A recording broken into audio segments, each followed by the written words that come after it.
బాలు మీనాని ఎప్పుడూ గయ్యాళి గంప, రాకాసి గంప, అమ్మోరు, పల్నాటి నాగమ్మ అని పేర్లు పెడుతూ తిడుతూ ఉంటాడు. కానీ అవన్నీ కరెక్ట్‌గా సూట్ అయ్యేది ఈ ప్రభావతికి. మీనా ఉదయాన్నే కాఫీ ఇవ్వలేదని ఆ సాకుతో ఇంట్లో రచ్చ రచ్చ చేసేస్తూ ఉంటుంది. గిన్నెలన్నీ ఎక్కడంటే అక్కడ పడేస్తూ ఉంటే ఆ గిన్నెల సౌండ్‌కి కాస్త సత్యం వస్తాడు. "ప్రభయ్య ఏమైంది? ఎందుకలా చేస్తున్నావు?" అని అయితే అంటూ ఉంటే, "ఆ! నీ ముద్దుల కోడలు ఇప్పటిదాకా నాకు కాఫీ ఇవ్వలేదు. వంటింట్లో పనులన్నీ నేను చూసుకుంటాను అది ఇది అని చెప్పింది. ఇప్పుడు నేను ఇంట్లో పని చేస్తే ఆమె కాలు మీద కాలేసుకొని కూర్చుంటుందా?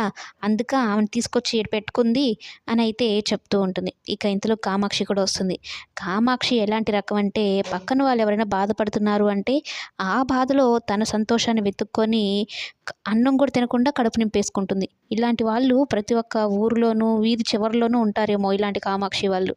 ఇక ప్రభావతి మా ఇంట్లో డబ్బాలు డబ్బాలు కాఫీ పొడున్నా నాకు మీ ఇంట్లో వచ్చి తాగితే గానీ తృప్తుండదు అనైతే చెప్తూ ఉంటే ఇక ప్రభావతి అవును.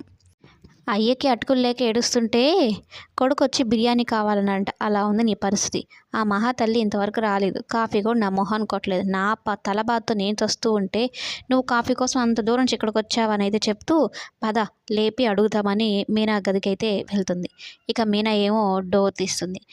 ఏంటి కాఫీ కూడా ఇవ్వలేదు అంటుంటే నేను ఉదయాన్నే లేసాను అత్తయ్య గారు. బయట అంతా కూడా పనులు చేసుకొచ్చానని చెప్తూ ఉంటే, అవునా ఏం చేసావో ఏమో ఫస్ట్ రోజు మాత్రం ఓ తెగ ఉదయాన్నే లేసి అన్నీ చేసేసావు. గొబ్బెమ్మలు కూడా పెట్టేసావు. ఇప్పుడు ఏమైందంట అనైతే అంటూ ఉంటే, నేను లేసాను అత్తయ్య గారు ముగ్గు కూడా వేశాను అంటే, ఈ కామాక్షి అవునవును ప్రభావతి ముగ్గు వేసింది. నేను కూడా చూశాను అన్నట్టు మాట్లాడుతుంది.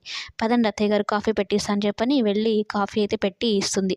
ఇక ప్రభావతి మీనాని మాత్రం తిట్టుకుంటూ ఉంటుంది. అమ్మ కాఫీ తాగితే గానీ ఒక తలపోటు తగ్గలేదే అనుకుంటూ ఉంటే ఇక సత్యం ప్రభావతి ఇక కాఫీ వచ్చింది కదా తాగు అనేది అంటూ ఉంటే అదే పని చేస్తున్నానులేండి. మీరు మళ్ళీ నాకేం గుర్తు చేసి ఆ పని చెయ్యండి అని ఏం చెప్పక్కర్లేదు అన్నట్టు మాట్లాడుతూ ఉంటుంది. ఇక సత్యం ఏమో బాలుని లేపొమ్మా అన్నట్టు చెప్తే ఇక మీనా బాలుని లేపడానికి అన్నట్టు పైకి వెళ్తుంది.